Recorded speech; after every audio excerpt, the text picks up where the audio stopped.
आप लोगों को फिर से स्वागत है हमारा सरकारी सम्मान ज्ञान चैनल पर। सरकारी मनोरंजन के सम्मान ज्ञान में आज पिछले क्लास में हमने आपको बताया था प्रकाश संश्लेषण के बारे में, किस तरह से प्रकाश संश्लेषण का क्रिया होता है। आज हम बताएंगे श्वसन के बारे में, जिसको अंग्रेजी में रेस्पिरेशन कहते हैं।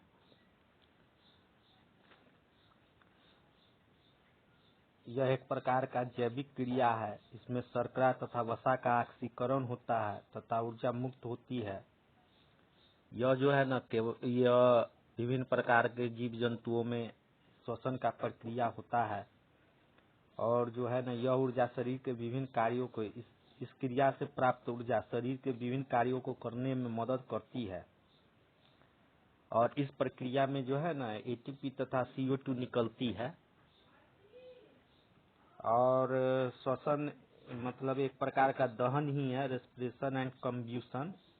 श्वसन और दहन मतलब जिस प्रकार से दहन होता है ना, जैसे कार्बन को जला के कार्बन डाइऑक्साइड बनता है और एनर्जी प्राप्त होता है, उसी तरह से इसमें श्वसन में जो है कार्बन युक्त जो पदार्थ है, जैसे वसा हो गया, कार्बोहाइड्रेट हो गया, ये सबको जलाने पर ऑक्सीजन की उपस्थिति में जलता है, माने जैविक प्रक्रिया के थ्रू, और उसमें जो है एनर्जी और कार्बन डाइऑक्साइड प्राप्त होता है, साथ में एटीपी जो है प्राप्त होता है।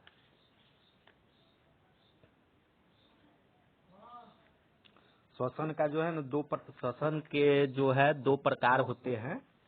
तो पहला प्रकार जो है उसको हम लोग बोलते हैं जो है उसको कहते हैं अनाक्सी श्वसन, मतलब कि एनाएरोबिक रेस्पिरेशन अंग्रेजी इसका नाम हुआ। दूसरा है ऑक्सी श्वसन, जिसको एरोबिक रेस्पिरेशन कहते हैं, मतलब कि कुछ श्वसन की प्रक्रिया बिना ऑक्सीजनों के हो जाता है तो उसको अनाक्सी श्वसन कहेंगे।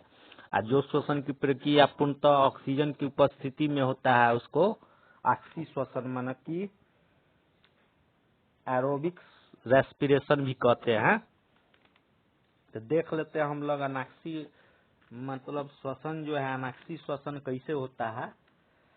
तो इस कह रहा है कि मतलब कि इस प्रकार के श्वसन जो है ऑक्सीजन के अनुपस्थिति में होता है, और यह जो है कुछ जीव जैसे ईस्ट हो गया और कुछ अन्य जीवाणु बिना ऑक्सीजन के जीवित रह लेते हैं। इस क्रिया में खाद्य पदार्थों का अपूर्ण ऑक्सीकरण होता है तथा कार्बन डाइऑक्साइड और एथिल एल्कोहल बनता है तथा कभी कभी साइट्रिक अम्ल, ऑक्जेलिक अम्ल, लैक्टिक अम्ल आदि बन जाते हैं।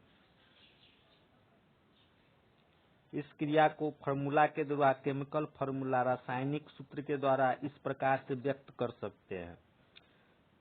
C6H32O6 tends to 2C2H2OH H5OH plus 2CO2 plus 26 kilo calorie ऊर्जा। और इसका एक उदाहरण कि उगता हुआ जो बीज होता है वह अनाक्सी श्वसन करता है।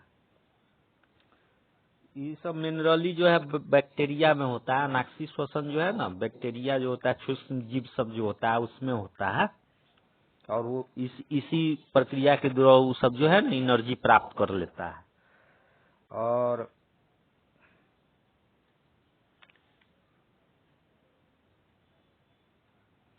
मतलब कि यह जो अनाक्सी श्वसन जो है, अनाक्सी श्वसन बिना ऑक्सीजन के जो श्वसन प्रक्रिया हो संपन्न हो जाता है, इसको जो है ना जब यह सूक्ष्म जीव में होता है, बैक्टीरिया के द्वारा जब होता है, बैक्टीरिया में होता है, तो इसको किण्वन भी कहा जाता है, फर्मेंटेशन कहते हैं। इसी के द्वारा जो है ना ये इथाइल अल्कोहल जो है बनता है, शराब बनता है।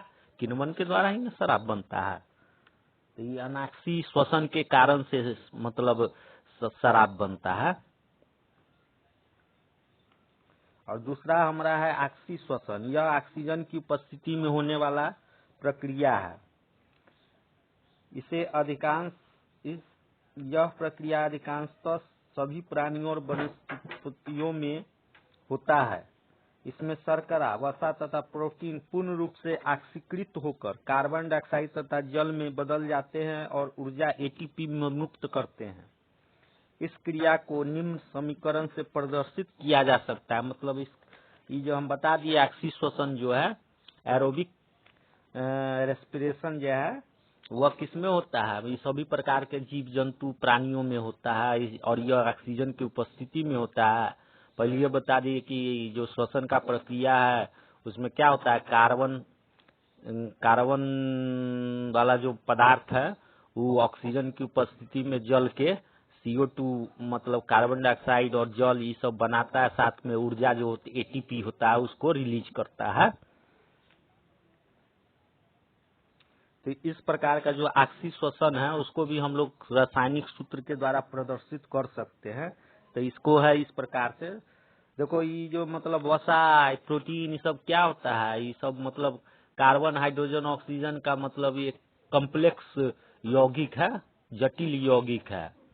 तो इसी तरह से जैसे मान लो ग्लूकोज हो गया जिसका फॉर्मूला है C6H22O6, तो यह भी कार्बन युक्त पदार्थ है, यौगिक है। तो इसको अगर कार्बन माने ऑक्सीजन की उपस्थिति में यह जलेगा तो क्या देगा, जैसे इसका फॉर्मूला हो गया 6CH12O6 + 6O2, कार्बन की उपस्थिति में जल रहा है, जलने के बाद ये क्या देगा 6CO2 दे देगा, साथ में 6H2O मतलब 6 गो जल का अणु भी देगा और इसके साथ ही 672 किलो कैलोरी का एनर्जी भी उत्पन्न कर देगा। तो ये एक प्रकार का ऑक्सी श्वसीकरण है। अब श्वसन की जो क्रिया होता है वो 3 भागों में संपन्न होता है। पहला को कहते हैं ग्लाइकोलिसिस या EMP मार्ग, EMP पाथवे। दूसरा जो होता है उसको कहते हैं क्रेब्स चक्र या क्रेब्स साइकिल, और तीसरा को कहते हैं इलेक्ट्रॉन ट्रांसफर सिस्टम या इलेक्ट्रॉन स्थानांतरण तंत्र हिंदी में। तो देखते हैं कि ग्लाइकोलिसिस में क्या होता है। ग्लाइकोलिसिस में ग्लूकोज के अन्य हेक्सोस शर्कराएं विघटित होकर पारुविक अम्ल में बदल जाती है। ये क्रिया माइटोकॉन्ड्रिया के बाहरी झिल्ली पर होती है। इस क्रिया को पूरा करने में बहुत से एंजाइमों की आवश्यकता होती है। इस क्रिया में लगभग 10 ATP निकलते हैं, जिसमें से 2 ATP खर्च होता है और 8 ATP का शुद्ध लाभ होता है। तो इस प्रकार की क्रिया को समझ लिए। अब दूसरा क्रेब्स चक्र या क्रेब्स साइकिल जिसको अंग्रेजी में कहते हैं। इस क्रिया द्वारा पारुविक अम्ल ऑक्सीकरण ऑक्सीजन की उपस्थिति में होता है। परिणाम स्वरूप इससे CO2 तथा NADH2 का उत्पादन होता है, और यह जो क्रिया है माइटोकॉन्ड्रिया के भीतरी झिल्ली पर होती है। इसमें ऊर्जा निकलती है, इसलिए माइटोकॉन्ड्रिया को कोशिका का पावर हाउस कहा जाता है। तो यह हो गया माने क्रेब्स साइकिल के बारे में। इस क्रिया का जो खोज है 1937 ईस्वी में क्रेब्स ने किया था और उसको इसके लिए नोबेल पुरस्कार भी मिला था 1953 में। अब तीसरा जो है इलेक्ट्रॉन स्थानांतरण, जिसको इलेक्ट्रॉन ट्रांसफर सिस्टम ETS भी कहते हैं शॉर्टकट में। इसमें क्या होता है कि ऑक्सीजन की उपस्थिति में NADH2 के H2 का एक ऑक्सीजन परमाणु से ऑक्सीकरण होकर H2O बनाता है और 3 ATP ऊर्जा निकलती है। इलेक्ट्रॉन संवहन का मार्ग निम्न क्रम में है। इस क्रम में उच्च इलेक्ट्रॉन विभव से निम्न विभव की ओर होती है, अतः इसे रिडॉक्स श्रृंखला रेडॉक्स चेन भी कहते हैं। तो ये हमारा जो था श्वसन का कुछ विशेष मतलब कुछ इम्पोर्टेंट बात सब था जो हम बता दिए कि श्वसन जो है मतलब कि जीव जंतु सब में होता है और इसी के द्वारा जीव जंतु को एनर्जी मेनली एक कोशिका में होने वाला एक प्रक्रिया है, क्रिया है, जैव प्रक्रिया जो कोशिका के अंदर होता है। तो इसके द्वारा मतलब अब यह कि 2 प्रकार का होगा, एक अनाक्सी होगा एक ऑक्सी होगा। माने एगो जो होगा बिना ऑक्सीजन की उपस्थिति में भी होता है, तो उससे क्या होता है वो जनरली सूक्ष्म जीवों में होता है और उस किण्वन इस प्रक्रिया का एक उदाहरण है किण्वन फर्मेंटेशन जिसको कहते हैं। और दूसरा ऑक्सी श्वसीकरण, ये जो है जीव ये भी जीव के कोशिका में होता है और यह ऑक्सीजन की उपस्थिति में होता है। इसमें कार्बन युक्त जो मटेरियल सब होता है, जैसे वसा हो गया, प्रोटीन हो गया, कार्बोहाइड्रेट हो गया, ये सब क्या होता है, उसका ऑक्सीकरण होके कार्बन डाइऑक्साइड, ऊर्जा, जल आदि सब प्राप्त होता है। तो ये आज हमारा श्वसन का जो है टॉपिक समाप्त हो गया। अब हमारा अगला टॉपिक जो है वह है वृद्धि एवं प्रजनन, ग्रोथ एंड रिप्रोडक्शन। तो देखते हैं कि इस सब में क्या क्या होता है। तो सबसे पहले है कि वृद्धि की प्रावस्थाएं, डिफरेंट स्टेज ऑफ ग्रोथ। एक कोशिकीय युग्मज से वृद्धि होकर बहुकोशिकीय जीवधारी के विकास की पूरी प्रक्रिया को हम 3 प्रावस्थाओं में बांट सकते हैं। पहला है कोशिका विभाजन, जिसको सेल डिवीजन भी कहते हैं। दूसरा है कोशिका दीर्घीकरण, सेल इलोंगेशन, तथा कोशिका परिपक्वन, इसको सेल मैच्यूरेशन भी कहते हैं। तो क्या होगा कि जो कोशिका विभाजन है, सेल डिवीजन, इन अवस्था में कोशिकाएं बार बार विखंडित होती है, फलस्वरूप कोशिकाओं की संख्या में वृद्धि होती है। ठीक उसी तरह कोशिका दीर्घीकरण में सेल इलोंगेशन, यह क्या करता है, जल ग्रहण, प्रकाश संश्लेषण व जीव द्रव के संश्लेषण के फलस्वरूप कोशिका के माप में बढ़ोतरी होती है। तो कोशिका दीर्घीकरण में क्या होगा, कोशिका के माप जो है माने उसका आकार बढ़ जाता है। उसी तरह कोशिका परिपक्वन हो गया, सेल मैच्यूरेशन, कोशिकाओं में रासायनिक तथा भौतिक परिवर्तन होने के कारण कोशिका के रूप व कार्यकी में बदलाव आ जाते हैं। विशिष्टीकरण के कारण इसमें विभिन्न प्रकार की कोशिकाएं उत्तक व अंग बन जाते हैं। तो इसको कोशिका परिपक्वन कहते हैं। अब है कि कायिकी प्रवर्धन का महत्व, इम्पोर्टेंस ऑफ वेजिटेटिव प्रोपगेशन। जिन पौधों में लैंगिक जनन के फलस्वरूप बीज निर्माण की क्षमता नहीं रही, उन पौधों में कायिकी जनन की जाति की उत्तरजीविता के लिए अत्यधिक महत्व है। ऐसे अनेक पौधे हैं जैसे दूब घास, जिनमें बीज कम मात्रा में बनते हैं। ऐसे पौधों को सामान्यतः प्रवर्धन कायिकी विधि से भी होता है। कायिकी प्रवर्धन पौधों के जनन की सरल तथा तेजी से गुणित होने की उत्तम विधि है। सबसे महत्वपूर्ण बात यह है कि कायिकी जनन के फलस्वरूप प्राप्त सभी पौधों के लक्षण अपने जनकों में बिल्कुल समान होते हैं। देखो कितना अच्छा से हम पढ़ के सुना रहे हैं, बहुत तुमको लोगों को समझ में आ रहा होगा। अरे हम पान बीड़ी सिगरेट खाए वाला टीचर थोड़ी है।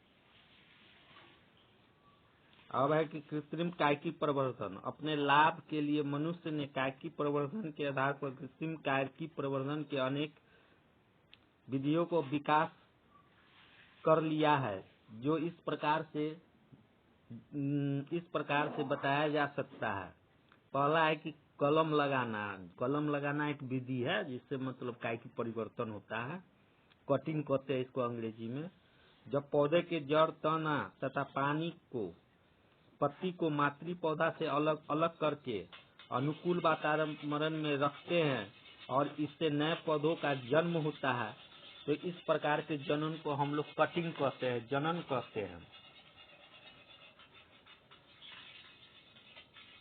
प्रयुक्त पादप अंग के अनुसार ये जड़, तना तथा पत्ती कटिंग कहलाते हैं। उदाहरण के लिए जड़ कटिंग द्वारा फीग, शीशम, सेब आदि पौधों को उत्पादित किया जाता है। उसी तरह से तना कटिंग द्वारा नींबू, गुलाब, कैमेलिया, गेंदा, गुलदाउदी आदि का उत्पादन किया जाता है। उसी तरह से पत्ती कटिंग द्वारा बिगोनिया, सेसबैनिया, ब्रायोफाइलम आदि बनाए जाते हैं। दूसरा विधि है हमारा रोपण, जिसको ग्राफ्टिंग कहते हैं। यह एक अलैंगिक जनन की विधि है जिसमें 2 पौधों के शाखा को इस प्रकार एक साथ बांधा जाता है कि ये जुड़कर एक हो जाते हैं तथा एक पौधे की तरफ वृद्धि करने लगते हैं। सेब, नाशपाती, बेर, नींबू, नारंगी, संतरा इसी विधि से उगाए जाते हैं। तो ये रोपण विधि भी हम लोग जान गए। अब अगला विधि है हमारा डाला या दाब लगाना, लेयरिंग। जब तना मातृ पौधा से जुड़ा रहता है और इसे अनुकूल परिस्थिति में रखकर जड़ उत्पन्न करने के लिए बाध्य किया जाता है तथा जड़ उत्पन्न हो जाने पर इसे काट कर जमीन में नए पौधों के रूप में लगा दिया जाता है, तो इस प्रकार का जनन लेयरिंग द्वारा अलैंगिक जनन कहलाता है। सेब, नाशपाती, नींबू, चमेली इस विधि का उपयोग किया जाता है। सेब, नाशपाती, नींबू, चमेली आदि के उत्पादन के लिए इस विधि का उपयोग किया जाता है। दूसरा चौथा है हमारा कमली कायन या बर्डिंग। बर्डिंग भी एगो मेथड है पेड़ पौधा मतलब नया पेड़ पौधा उत्पन्न करने के लिए। इसे ऊपर वाला जो 3 गो बताया जैसे कलम लगाना, रोपण, डाला या डाब लगाना, ये सब क्या है मतलब नया पेड़ पौधा प्राप्त करने का तरीका है। उसी तरह से अब हम देखते हैं कलिकायन या बर्डिंग में क्या होता है। यह भी एक प्रकार का ग्राफ्टिंग ही है। इसमें सिर्फ कली का रोपण किया जाता है।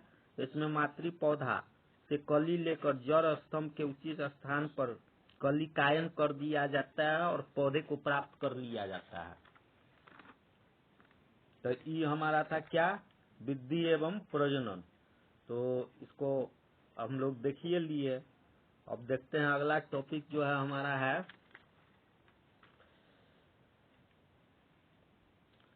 कुछ जो रोग सब है जो पेड़ पौधा सब में होता है उसके बारे में हम लोग जानकारी ले लेते हैं। नहीं, इसको अगले टॉपिक में बताएंगे, इतना ही रहने देते हैं। फिर से हम नया टॉपिक लेकर आएंगे तो उसमें भी बताएंगे कि क्या क्या रोग है पादप संबंध जो पेड़ पौधा में होता है और उसके बचाव के लिए हम लोगों को क्या क्या करना है, उसका कारण क्या क्या होता है, तो ये सब बताएंगे। तो तुम ये हमारा जो लेक्चर सुन के है ना तुम लोग बहुते बड़का किसी वैज्ञानिक बन जाएगा। तो रखते हैं, फिर से